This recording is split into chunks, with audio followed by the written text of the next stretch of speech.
Hi guys, it's Big Healthy Tracy again. I'm here today with something that is different from anything else I've put on here. Um, I am here to talk about a very, very serious issue. It's a sunny day, it's a beautiful day. I have got natural light, so I'm going to be very, very shiny. No makeup, whatever, but I'm not here to talk about this. Today not going to be about body confidence, it's not going to be about food or fitness or a wig review or anything like that. It's not going to be about what pretty makeup I've bought or what pretty clothes I've bought.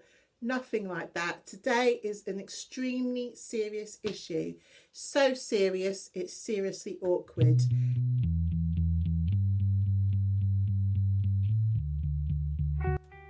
I have been working with the Children's Society, and I recently, beginning of March, wrote a blog post trying to highlight a really, really serious, important issue. I'll link down below the post so you can get some background information. I'm not going to go into detail about it because it's all in the post, lots of facts, and my opinion of it and why I think it's so important. But there has been a development that I wanted to talk to you about, and I wanted to do this on video. So let's just get to it, shall we? Let's just get to the point. So the Children's Society has raised a campaign, the Seriously Awkward campaign, and I shall show you. Hence why I'm on my this is why, oh god, the lighting is terrible. This is why I'm on my iPad, because I need to move things around and I can't have a tripod. But it's the Seriously Awkward campaign, and this campaign is basically to highlight child exploitation, in particular child sexual exploitation.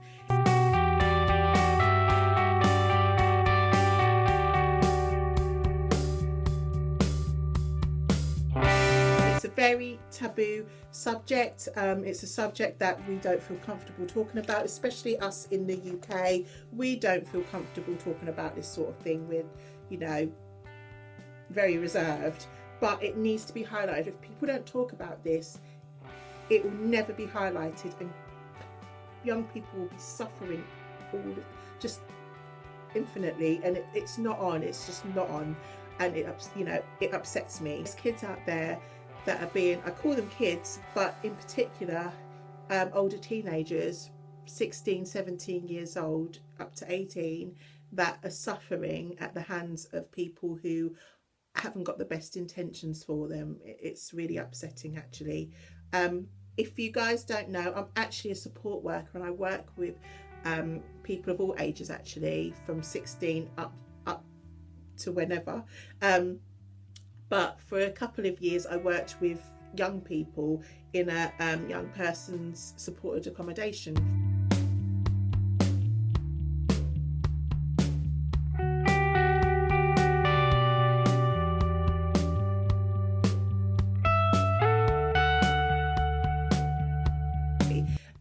At the YMCA, and I worked with a lot of young people that had very, very many different stories. Of course, confidentiality, I won't go into particulars, but there were some that really resonated with me, who had such a tough life, especially from the age of 16 when they left school up until up until they went into the YMCA and was getting that help to move through that, really. And particularly it was through sexual exploitation, being groomed, people that are considerably older than them, male, female, it did not matter. Like, young males and young females all went through this. It wasn't just a female phenomenon, it happened all over, whoever, basically. And also, the only reason we think it's a female phenomenon is because boys don't report it because they feel ashamed, and it's our fault because we say, oh, be a brave boy. Brave boys don't cry, don't cry wolf, be strong. It's and little do we know, the strength actually comes in disclosing these things and making sure it doesn't happen again, and making sure that they're protected. It can be a long process, where, you know, you meet somebody a lot older than you and they might buy you a drink, not necessarily alcoholic, they might just buy you a drink from the shop, and then they chat to you. It could be online, you know, they groomed online, you know, I remember when I was a teenager and a guy who was about 25, 26 took an interest in me, and I was like, oh my gosh, I can have a boyfriend who's older. And thank God I had an amazing family who told me straight, don't be an idiot, and, you know, squashed that real quick. And I was hard-headed as well, so I weren't about that. I weren't about boys.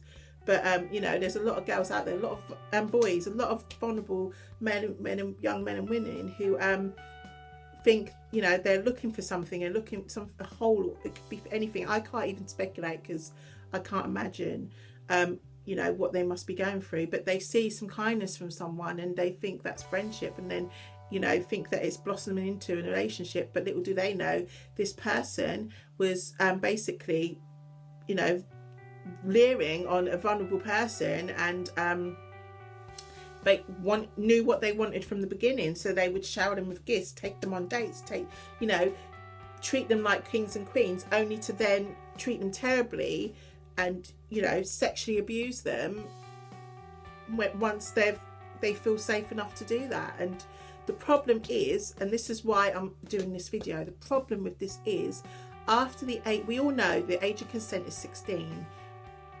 There's young minors under 16 are so protected.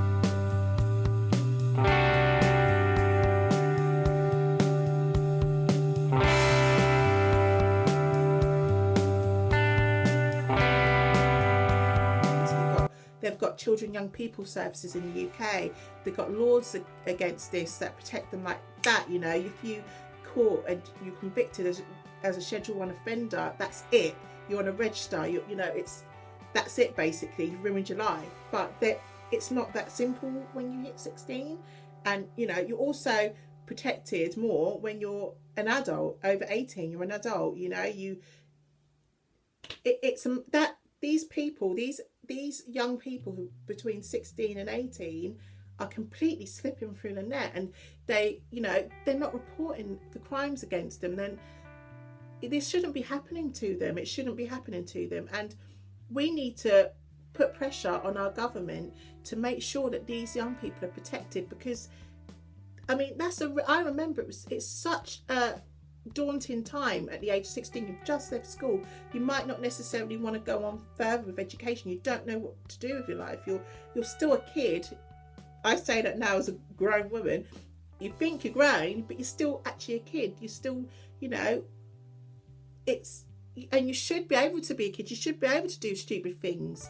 You know, you should be able to, I don't know, miss the last bus home and then have to walk and stuff, and not fear that someone's going to end up trying to groom you, or, you know, or God, I can't imagine, honestly can't imagine. It's terrible. This video is for me to task you guys to put pressure on your MP, whether through social media, through letters, calls, however you want to, because you know, something needs to be done about it.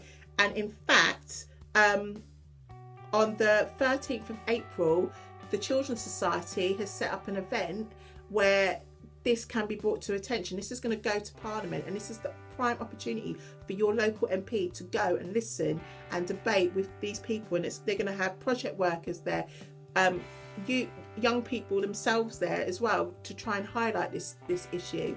And this is ample opportunity for your MP to go down there and do their part to change these laws and to protect these young people. I wanted to do this because it ties in with body confidence. You know, it's very vaguely, don't get me wrong, it's so much more serious. But, you know, you're vulnerable. You may have a low self-esteem already. You may, you know, not like your life or yourself. And at that age, that is when your self-confidence and, you know, your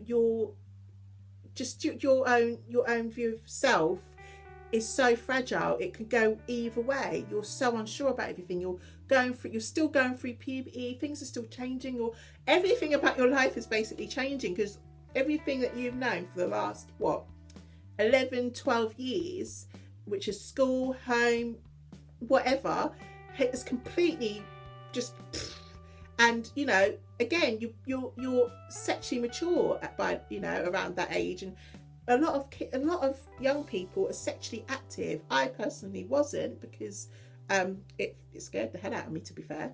But a lot of young people are sexually active, and a lot of them don't know how to protect themselves. And it's not just with the physical side of things, but it's about the emotional side of things, and knowing when somebody is taking advantage of you. And it's really important that we have laws to protect people that are vulnerable like that.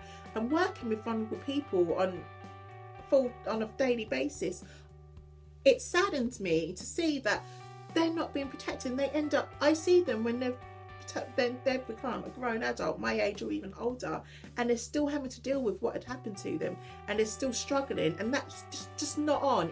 We should be better than that. We are, come on, this is Britain. We should be better than that. We should be protecting our young people like we protect our pensioners, like we protect our children. Like, you should. Why can't, when you're a young adult, why are you not as protected? It's ridiculous. So I task you guys, take it to your MP, tweet your MP, Facebook them, whatever social media means that they have. Please get in touch and keep telling them about the 13th of April, the Seriously Awkward campaign. They need to get involved. They need to do something about this. It is just, this has got to stop. And the first thing it should protect people is the law. It's the law of the land, honestly. So it's time for us to do that. Please show your support to the Children's Society and their Seriously Awkward campaign. Please put that pressure on your MP. Please help us to protect young people. Make sure you like, comment, subscribe, and most of all, if you do nothing else, please share with your friends, get them to get on board. It's such a serious issue, and I just, you know, I'm all about protecting people. So until next time, take care and goodbye. Don't forget, it's Seriously Awkward.